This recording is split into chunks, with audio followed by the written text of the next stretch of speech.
When I was creating who I was, it was, all right, Danielle Leslie is a brand. Course from Scratch is a brand. And you know any brand. Brands have guidelines. They got brand colors, they have a vibe, they have the 3 adjectives that describe it, they have a motto, they have an audience, an avatar, and I got really locked into this brand I created.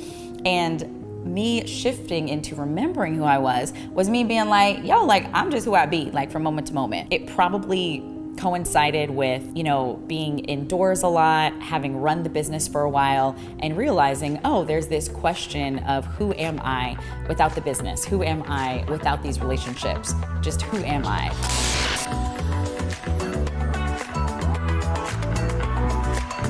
Welcome to the plot twist.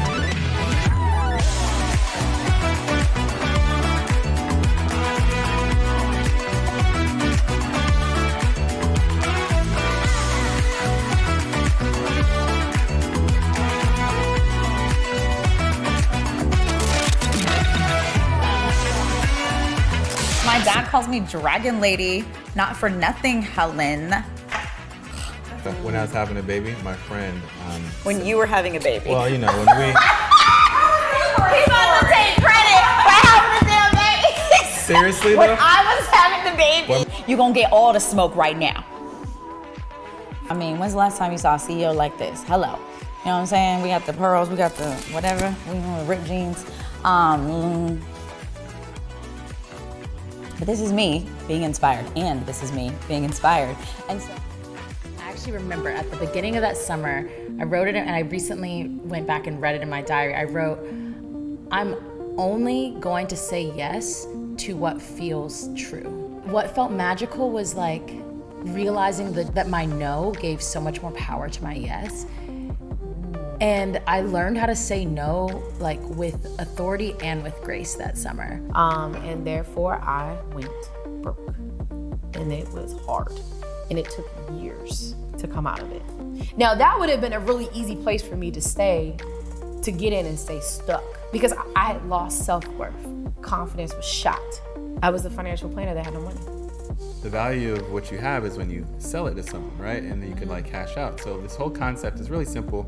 Buy, own equity and assets, grow the value of the asset, sell some or all of the assets. It's really simple, but no one's doing it in business. you recommended a book called Wanting, and you just posted it on your story, and I was like, oh, this looks interesting. That book did similar things for me, and I read it at the right time. So it shows up in people's lives when you need it, right? Your legacy has been brought to life through me and my mission, and it's a big core part of my mission. Do you remember what you used to pray for me and Giselle at night? Well, compassion. Yes. Yes.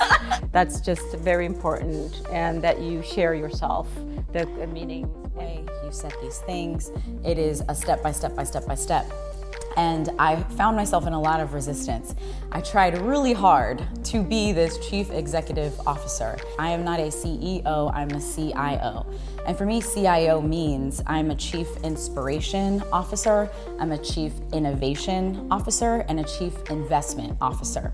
I was like, no, this physical ceiling right here, I already hit it. It's done. There's nothing else to do. I am here to be able to express everything that they lived, that they went through, and I'm a vessel in this moment.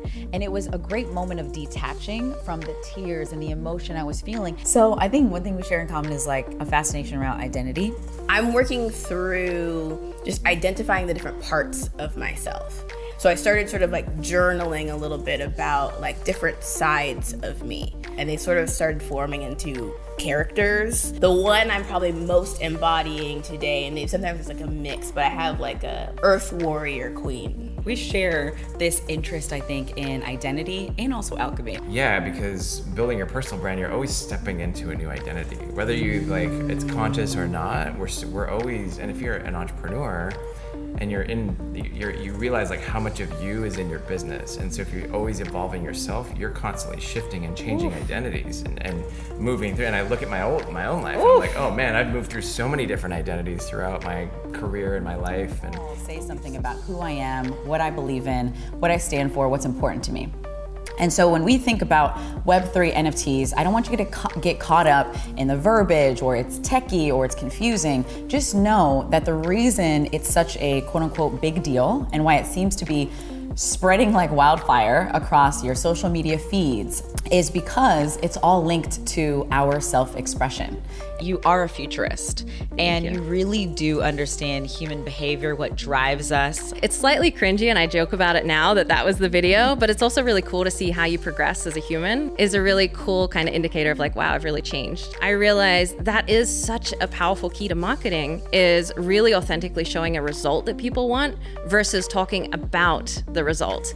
In grief, you still have to see the sun. Like, you will feel the darkness, and that is a part of the healing process, but we must journey with it, and you can't journey with it in your bed. And so your success is my success, and my success is your success.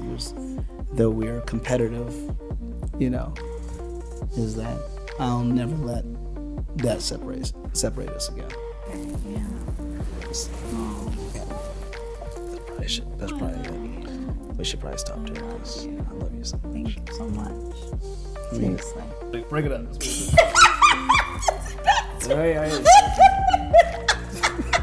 But I actually felt pride. I was like, all right, we're about to see Usher, and I was like, let's go. What happened this summer? Like, what the actual fuck? SINCE3000 is a place where you can embody the past, present, and future you now.